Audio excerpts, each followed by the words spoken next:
안녕하십니까? 제4기 두 번째 주일 성소 공부를 함께 하겠습니다. 2013년 제4기 안식일학 교과 성소. 지난 시간에는 하늘 성소에 대하여 우리가 공부했고, 이 시간에는 땅에 임한 하늘이라고 하는 두 번째 공과를 공부하겠습니다. 이름을 참 잘 지었습니다. 제목으로 땅에 임한 하늘. 시사하는 바가 참 구체적이고 좋죠. 땅에 하늘이 임한 것, 그게 성소다 그거죠. 예. 그래서 우리 교과책 저자도 많이 다룬 부분이 뭐냐면 표상학입니다. 그래서 오늘 표상학에 대해서 좀 광범위하게 좀 다루어 드리려고 합니다. 표상학의 의미가 뭔지, 어떻게 해야 하는 것인지 조금 구체적으로. 그 다음에 이건 제가 붙인 제목들인데요. 일, 월, 화, 수, 목, 금까지 내용을 제 나름으로 추려서 창세기에 나타난 성소가 한 두 가지 있습니다. 그 다음에 모세의 성소는 아주 구체적으로 나타납니다. 그 다음에 요한계시록의 성전이 아주 중요해요. 그래서 성소는 결국은 그리스도를 의미한다는 이런 내용으로 우리 이어가겠습니다. 먼저 기억절은 히브리서 8장 5절이에요. 중요한 두 단어는 모형과 그림자입니다. 그들이 섬기는 것은 하늘에 있는 것의 모형과 그림자라. 구약시대에 특별히 모세시대에 하던 그것이 하늘에 있는 것의 모형과 그림자라. 모세가 장막을 지으려 할 때에 지시하심을 얻음과 같으니 이르시되 삼가 모든 것을 산에서 네게 보이던 본을 따라 지으라 하셨느라. 이것은 본이라고 했습니다. 지난주에 공부한 그께서는 식양을 따라 했잖아요. 식양이 본이에요. 우리가 본 뜻을 하지 않습니까? 우리가 옛날에 우리 어머니들이 버선 만들 때에 버선 본 있잖아요. 본 보고 하잖아요. 그런 성소를 지을 때 본을 주신 대로 지은 것인데, 그것이 하늘에 있는 것의 모형과 그림자라고 표현하였습니다. 특별히 이번 둘째 과에서 다루는 것이 표상이라고 하는 단어입니다. 우리가 평소에는 이 단어를 자주 쓰지 않습니다만은 성경을 연구할 때는 가끔 사용하는 단어입니다. 표상, 한자로 이렇게 씁니다. 이 표상이 뭐냐면, 성경을 연구할 때 이 표상은 인간의 구속 또는 구원과 관련하여 구주 예수 그리스도와 그분의 구원 사역을 상징적인 방법으로 미리 보여주는 방편, 도구, 수단을 표상이라고 말합니다.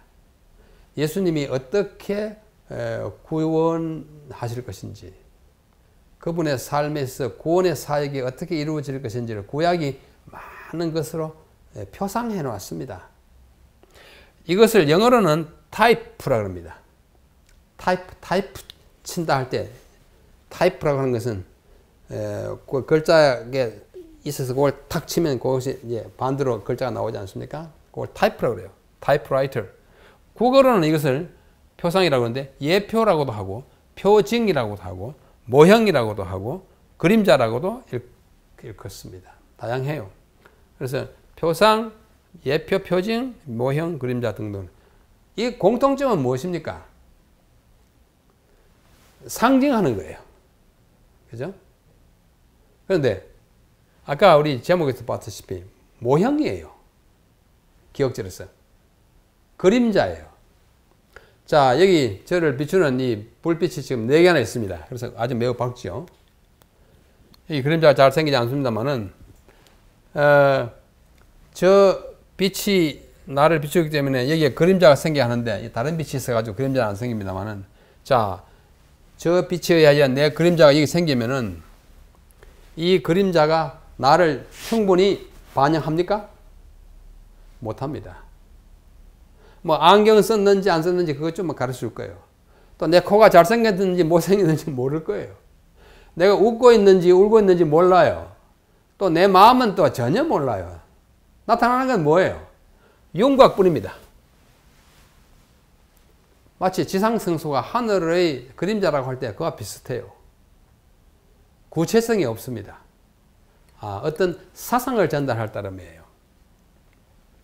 그래서 이 그림자로서 그래도 우리가 살펴야 할 이제 진리가 있기 때문에 보는 것입니다. 그래서 구약에 사용된 표상이 크게 네 가지입니다. 뭐 더 다르게 구체적으로 할 수 있을지 모르지만 제가 이해한 데는 네 가지예요. 대부분이 그렇게 이해합니다. 첫째는 표상적인 인물이 있습니다. 인물이 있어요. 아담은 오실자의 표상이니라. 로마서 5장 14절에 그렇게 말씀했습니다. 아담은 오실자의 표상이니라. 오실자가 누구예요? 예수님이에요. 표상이라고 해가지고 그의 생애가 온통 예수님의 생애와 똑같다 그런 뜻이 아니에요. 그림자에 불과해요. 아담이 범죄했듯이 그러면 예수님도 범죄하냐? 그거 아니에요. 어떤 측면이 예수님을 나타내는 것입니다. 또 노아, 예수님의 표상적 인물이에요.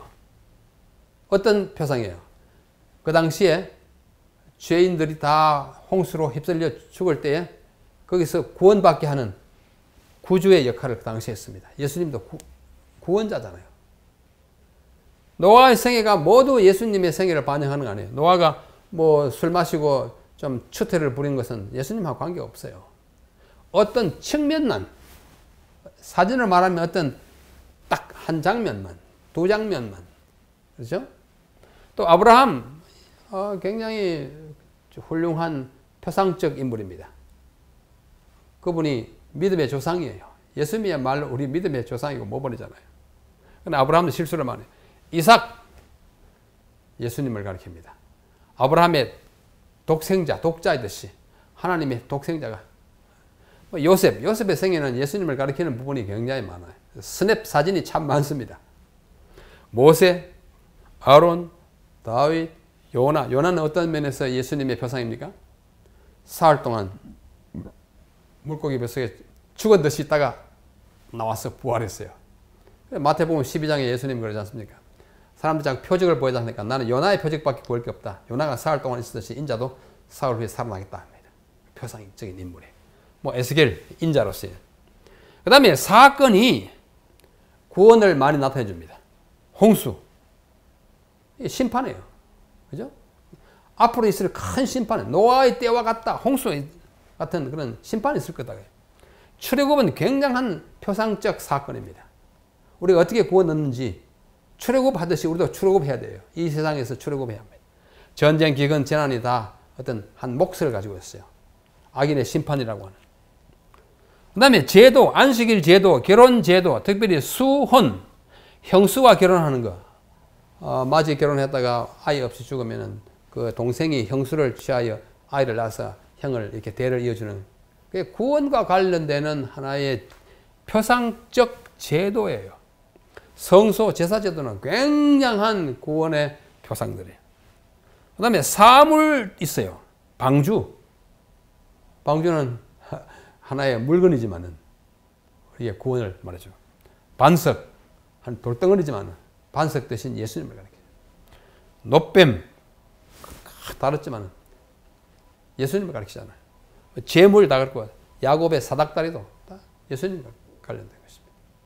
이런 인물, 또 사건, 제도, 사물 등등을 통해서 예수님과 예수님이 이루시는 구원과 하나님의 심판과 하나님의 구원을 표상하는 그런 것이 성경에 아주 많이 깔려 있습니다. 표상과 관련된 주요 어휘 몇 개를 소개하면 표상, 예표, 표징 이렇게 말했고 이 표상은 실체를 가리킵니다. 실체는 대부분이 예수님이고 하나님이 이루시는 구원의 역사예요. 그래서 영어로 antitype라고 합니다. 이거는 type, antitype. 표상이 가리키는 원형을 우리는 실체라고 그러고 요 실체와 표상과의 관계를 연구하는 학문을 표상학, typology 이렇게 부릅니다. 그 다음에 상징, 뭐 풍요법이 있는데 이건 다른 기회에 다시 설명해 드리겠습니다. 이 설명하면 오늘 시간이 너무 많이 가기 때문에 지나갑니다. 이제 우리는 성소라고 하는 큰 우산 아래서 지금 표상학을 공부해요. 표상학과 성소 제도에는 아주 그 끈끈한 관계가 있어요. 성소의 구조와 기물이 모두 예수님의 봉사를 가리킵니다. 제사장의 자격과 예복이 예수님의 하시는 일을 가리켜요. 제사장의 위임식과 봉사가 예수님의 사역을 가리킵니다. 각종 제사와 희생 제물 예수님을 가리키고 각종 절기와 축제 행사 내용에도 예수님에 관한 사항이 굉장히 많아요. 이렇게 적용 시키는 방법을 우리는 좀 더 구체적으로 연구해야 합니다만 오늘은 그렇게 할 수가 없습니다. 그래서 우리는 창세기에 이미 성소가 나타난 것을 볼 수 있어요. 창세기 에덴 동산의 일종이 이게 성소였다는 예를 합니다. 우리 과정책 저자가 그렇게 말합니다. 그렇게 말하는 학자들이 있습니다. 에덴 동산이 일종의 성소였다. 왜? 하나님을 만나는 곳이니까. 교과 첫째 날 10월 6일자 내용을 참고하시기 바랍니다. 뭐 학자들의 견해죠. 뭐 그럴 수도 있고 또 그렇게 믿으면 또 좋은 것도 있고 그래요. 그러나 확정적으로 에덴 동산은 성소였다 이렇게 말하기는 좀 힘듭니다. 제가 보기에. 그러나 그렇게 보는 그 관점은 참 좋다고 봐요. 그러나 조금 더 구체적으로 창세기에 나타난 성소는 그룹들과 두루도는 화염검 창세기 3장 24절입니다. 그룹은 뭐예요? 그룹은 하나님이 계신 곳을 나타내는 그 옹위하는 구조물이에요. 진짜 천사 아닙니다. 그저 천사처럼 일컬어진 구조물입니다. 또 세워놨어요. 그 사이에 하나님이 계신다고. 그래서 그 하나님이 계시는 임재의 광채가 화염검으로 나타났지 않습니까? 그래서 모세를 통해서 성소를 지으셨을 때에 이 그룹을 어디다 놓았냐면 지성소 안에 놓았어요. 지성소 그 사이에 출애굽기 25장 20절, 21, 22절에 보면 내가 그룹 사이에서 내가 너와 만나서 너와 이야기하겠다 그럽니다. 그래서 그룹이 나타날 때는 항상 하나님이 그 가운데 계시는 것을 인식하게 했어요. 그래서 그룹은 하나님의 임재의 옹위자입니다. 그러므로 가장 간소하고 가장 원초적인 형태의 성소입니다. 그래서 원성소라 이렇게 읽습니다. 원초적인 성소, 프로토 생투아리움 뭐 이렇게 표현. 예, 그룹과 화염금을 두고 이것이 아주 성소이고 그룹은 하나님의 임재를 옹위하는 천사였고 이렇게 많이 있어요. 보면 또 생명나무에 이르는 길, 생명의 길을 지키는 성소의 역할을 하는 것이요. 주의 도가 성소에 있다는 성경 말씀과 지키게 하는 것. 지키게 하는 것은 보호하고 또 금지하고 안내하는 걸 다 포함합니다. 무조건 못 들어가게 하는 거 아니에요. 성소를 통해서 우리는 구원 얻는데 뭐 무조건 다 통과하는 게 아니고 제물을 가져오고 피를 흘리고.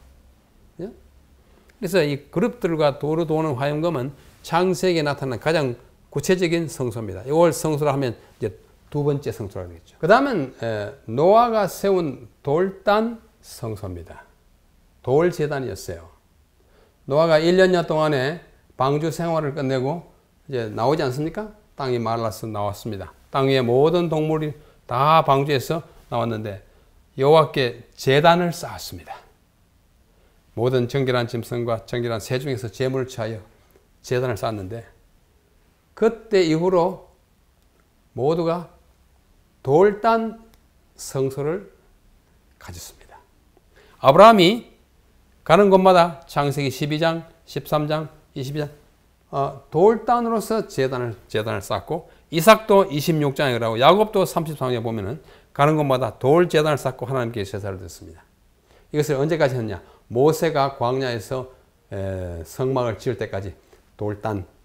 그래서 창세기 3장에는 원초적인 성소 그룹과 화염검이 있었고 노아 이후로는 돌단이 있었고 모세 때로부터 이제 우리는 성막을 보게 되는 것입니다. 그래서 모세의 성소가 나타납니다.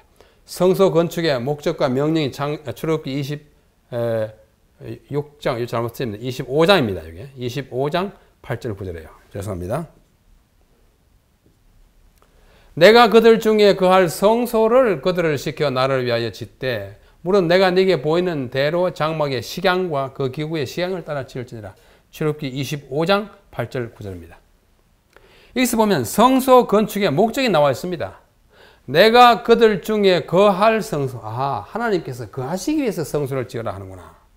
거하시기. 다시 말해서 우리와 함께 하신 하나님이에요. 즉 임마누엘 성소입니다. 임마누엘 우리와 함께 하시는 하나님 뜻 아닙니까? 성소 건축의 목적과 임마누엘 곧 성육신 하신 우리 주님의 그 큰 사건의 목적이 똑같습니다. 같은 목적을 가지고 있어요. 여기 식양 했어요. 예, 우리가 지난 시간에도 잠시 살펴봤습니다. 식양은 모형, 뭐 같은 것, 뭐 이런 뜻을 가지고 형상 갖고 있어요. 우리는 이러한 성소 건축의 목적이 곧 하나님이 우리와 함께 거하시는 것이라는 확실한 걸 보여주고 있습니다. 이러한 맥락에서 여기 있는 예레미야 17장 12절 13절 그 상단의 내용은 우리에게 아주 시사하는 바가 참 많습니다. 이렇게 말합니다. 영화로우신 보좌여, 시작부터 또는 우리 개역에는 원시부터 높이 계시는 분이시여, 우리의 성소이시며 이스라엘의 소망이신 여호와여. 자, 여기 보면 여호와라고 하는 우리 하나님의 성호를 수식하거나 또는 그것과 동격으로 내놓은 구절이 하나, 둘, 셋, 네 개입니다. 여호와를 어떻게 묘사했는고 하니 영화로우신 보좌여, 하나님을 보좌라 그랬습니다. 또 시작부터 높이 계신 분이라고 일컬었습니다. 또 우리의 성소라고 일컬었습니다. 이스라엘의 소망이라고 일컬으면서 마지막으로 여호와여 그랬어요. 우리가 다른 것 좀 제쳐두고 우리의 성소이신 여호와, 여호와는 우리의 성소예요. 특별한 의미에서 굉장히 시사하는 바가 참 많습니다. 그래서 이 성전이 정말로 성소가 우리와 함께 하신 하나님이라는 것을 말해주는데, 요한계시록에 가보면 이 성전이라는 단어가 16번 나타나요. 16번. 근데 성전을 가리키는 신약의 언어인 헬라어에는 그 단어가 두 가지가 있습니다. 두 개 있어요. 하나는 히에론이라는 단어이고 헬라어요. 신약성경에 71번 나타납니다. 이것은 성전은 성전인데 건물뿐만 아니라 경내, 그 구내를 다 포함한, 땅까지 포함한 울타리 안에 모든 지역을 가리킬 때 히에론, 거룩한 영역, 그런 뜻이에요. 성전이에요. 또 하나의 단어는 나오스라는 단어입니다. 나오스. 나오스는 46번 나타나는데 이보다는 적게 나타나죠. 이 단어도 성전으로 번역됐지만 이것은 오직 건물만을 가리킬 때 사용한 단어입니다. 성전의 전각, 건물만 가리킬 때는 나오스, 구내를 다 포함할 때는 히에론 이렇게 표현해요. 그런데 우리말 다른 말이 없기 때문에 히에론도 성전, 나오스도 성전. 영어도 마찬가지예요. 영어도 히에론도 템플, 나오스도 템플 이렇게 번역해놔서 헬라 원어로 뭔지를 찾아보지 않으면 알 수 없습니다. 이것이 이제 왜 중요하냐면 요한계시록에 나타나는 성전은 모두 히에론이 아니고 나오스예요. 건물을 가리킵니다. 건물을 가리킬 때 방금 말씀드린 바와 같이 요한계시록의 성전이라는 단어가 16번 사용됐는데 제가 일일이 다 읽을 수는 없습니다. 그래서 첫째 번은 3장 12절 이기는 자는 내 하나님 성전의 기둥이 되게 하리니 그가 결코 다시 나가지 않느라. 성전 하나님의 집이 있어요. 그 다음에 둘째는 7장 15절입니다. 그들이 하나님의 보좌 앞에 있고 또 그의 성전에서 밤낮 하나님을 섬긴다. 보좌에 앉으시니가 그들 위에 장막을 치겠다. 보좌, 장막이라는 단어와 함께 쓰이면서 그게 성전이라는 단어가 있어요. 그러므로 장막과 보좌와 성전은 아주 한 컴플렉스 같은 그런 것을 우리에게 보여주고 있어요. 그 다음에 세 번째, 네 번째는 11장 1절 2절이에요. 성전과 제단이 있고 성전 밖에 마당이 있고 지상성소를 아주 많이 연상시키는 그런 구조로 요한에게 보여주셨어요. 계시된 것입니다. 그 다음에 다섯 번째는, 여섯 번째는 11장 19절에 두 번 나옵니다. 성전이 열리니 성전 안에 하나님의 언약궤가 지성소의 모습을 보이지 않습니까? 일곱 번째는 14장 15절 다른 천사가 성전에서 나와 심판하러 들어갑니다. 그 다음에 여덟 번째는 14장 17절 다른 천사가 하늘에 있는 성전에서 나옵니다. 그 다음에 아홉 번째, 열 번째는 15장 5, 6절에 있어요. 정거 장막의 성전으로부터 일곱 천사가 나왔다. 심판 광경이에요. 그 다음에 11번째, 12번째는 여기 15장 8절에 두 번 나와요. 13번째는 16장 1절에 내가 들으니 성전에서 큰 음성이 나옵니다. 14번째는 16장 17절 성전에서 보좌로부터 보좌가 있는 성전이에요. 마지막 두 번은 15번, 16번은 21장 22절. 여러분 요한계시록 21장은 무슨 장입니까? 새하늘과 새 땅이잖아요. 그렇죠? 앞에까지는 새하늘과 새 땅 아직 아니에요. 그냥 성전이 많이 나왔어요. 거기서 천사가 나오고 보좌가 있고 막 했는데 마지막 21장 22장에는 성 안에 성전을 내가 보지 못하였으니 이렇게 표현합니다. 구속이 다 이루어진 다음에 새하늘과 새 땅에서는 성전이 안 보입니다. 물론 성 안에 안 보인다 해가지고 어떤 분은 성 밖에 있겠지. 근데 그건 좀 억측인 것 같습니다.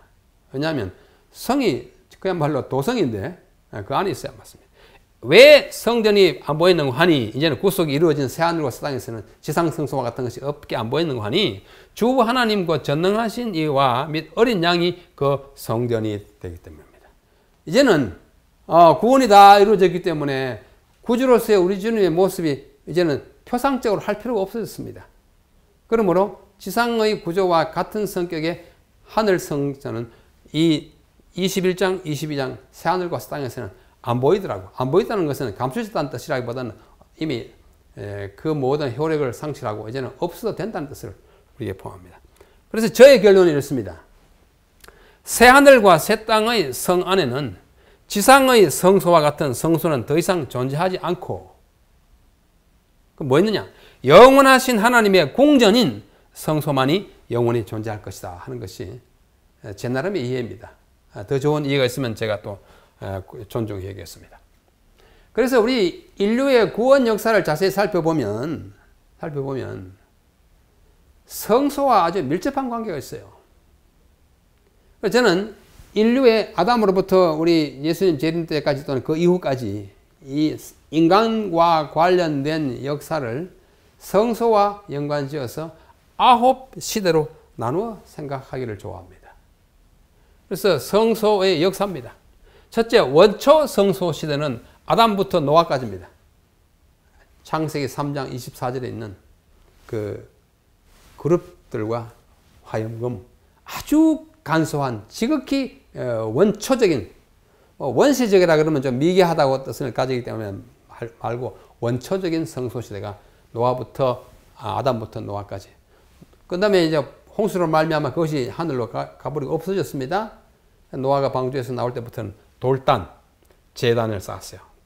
제단 성소 시대, 노아로부터 모세까지. 모세는 이제 회막을 지었습니다. 회막 성소 시대, 모세로부터 솔로몬이 성전을 지을 때까지. 이 솔로몬의 성전을 우리는 제1성전이라고 그렇게 말합니다. 학자들이 이렇게 말합니다. 제1성전. 이제는 성전이에요. 전이 뭐예요? 궁전 같은 거대한 집입니다. 솔로몬 때로부터 예레미야 시대까지, 예레미야 시대는 유다가 망하고 바벨론으로 포로로 잡혀갈 그때입니다. 그때 바벨론 군대가 들어와서 느부갓네살과 군대가 예루살렘 성전을 다 회파하고 그 안에 있는 물건을 다 가져갔습니다. 역대에 보면 그 가져간 물품을 다 조목조목 써오지 않습니까? 그래서 예루살렘에는 성소가 없어졌어요, 이제. 없기를 얼마 동안? 70년 동안 없습니다. 예레미야 때로부터 스룹바벨이 약 70년 후에 돌아와서 다시 성전을 지을 때까지 성소 없던 시대 70년 있습니다. 70년이에요. 그래서 스룹바벨이 돌아와서 지은 성전을 우리는 제2성전이라 그렇게 말합니다. Second Temple. 이거는 First Temple 이렇게 표현합니다.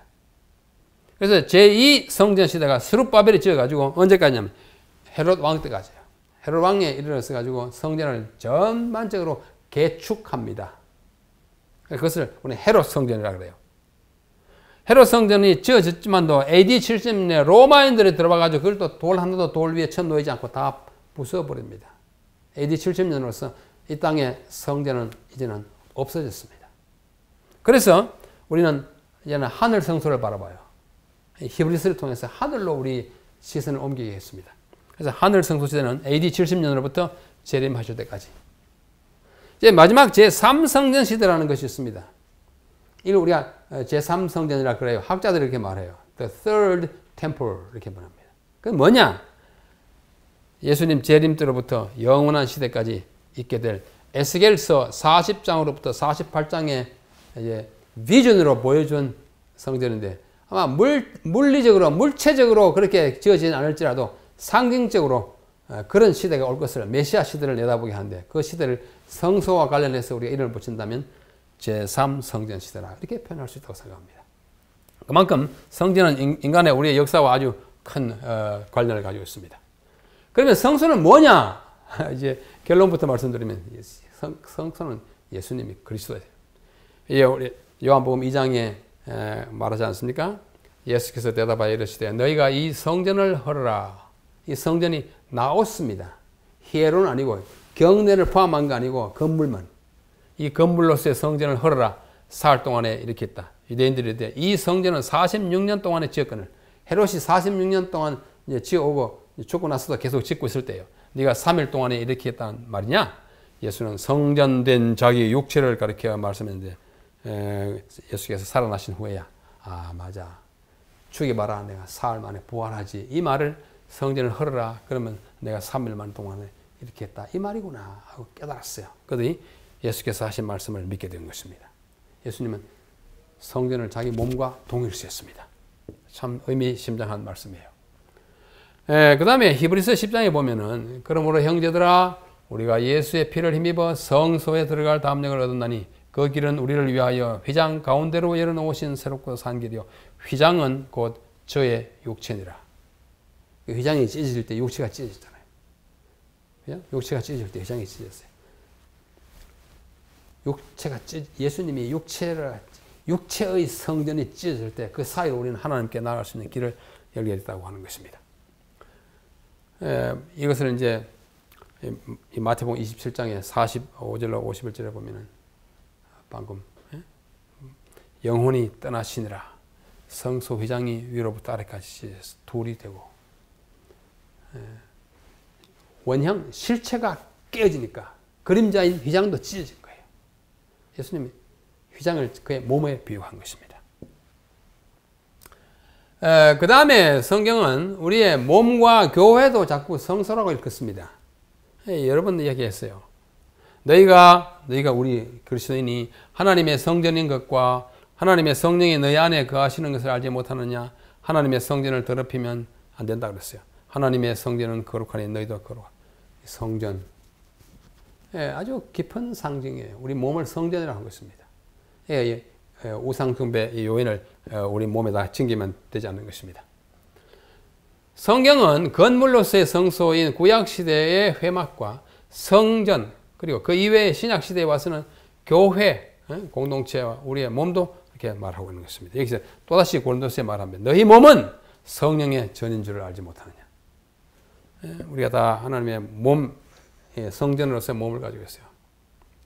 그리스도와 벨리알이 어찌 조화되고 믿는 자와 믿지 않는 자가 어찌 상관하고 하나님의 성전과 우상이 어찌 일치가 되겠냐. 우리는 살아계신 하나님의 성전이라. 고린도후서에 바울이 또 말씀합니다. 몸이 성전이고 하나님의 공동체도 성전이라고 말씀합니다. 다시 기업제로 들어갑니다. 그들이 섬기는 것은 하늘에 있는 것의 모형과 그림자라. 이것은 모든 것이 여기에 있는 것과 똑같다는 것의 보장이 아닙니다. 그 기능을 말해주는 것입니다. 자, 마지막으로 이 땅에 있는 성소는 하늘에 있는 것의 모형과 그림자였습니다. 그런 의미에서 성소는 땅에 임한 하늘이에요. 제목 참 잘 붙였어요. 그러나 모형과 그림자는 실물의 윤곽을 어느 정도 그려주지만 아까 말씀드렸지 않습니까? 빛이 비추면 내 그림자가 나타나는 윤곽을 보여주는 것이지만 실물의 구체적인 형상과 내용은 보여주지 못합니다. 성소도 그렇습니다. 광야에 있는 그 성막을 통해서 하늘의 성전을 그대로 재현하기는 불가능합니다. 다만 그 실물의 존재와 그것이 의미하는 바를 어렴풋이 희미하게 말해줄 따름인 것입니다. 그래서 이번 우리 공부는 하시되 너무 이걸 아주 구체적으로 이렇게 하늘에도 뭐 번제단이 있고 또 거기서 지붕이 있고 이렇게 생각하는 것은 좀 다른 문제를 낳게 되지 않나 생각합니다. 우리는 이 성소를 통해서 구속의 의미와 구속의 방법, 그것을 우리 깨닫게 하는 것이지, 그 물건 자체가 하늘에 있는 것을 그대로 사진 찍듯이 만들어 놓은 것이라고 생각하는 것은 좀 별개의 문제라고 생각합니다. 모쪼록 지난주에도 말씀드렸다시피 우리 좀 더 열심히 연구해서 교과 시간에도 토의를 잘 하시고 또 개인적인 연구를 통하여 많은 지식과 정보를 비축하게 되기를 간절히 바랍니다. 한 주일 동안 또 편안히 계시고 열심히 공부하십시오. 감사합니다.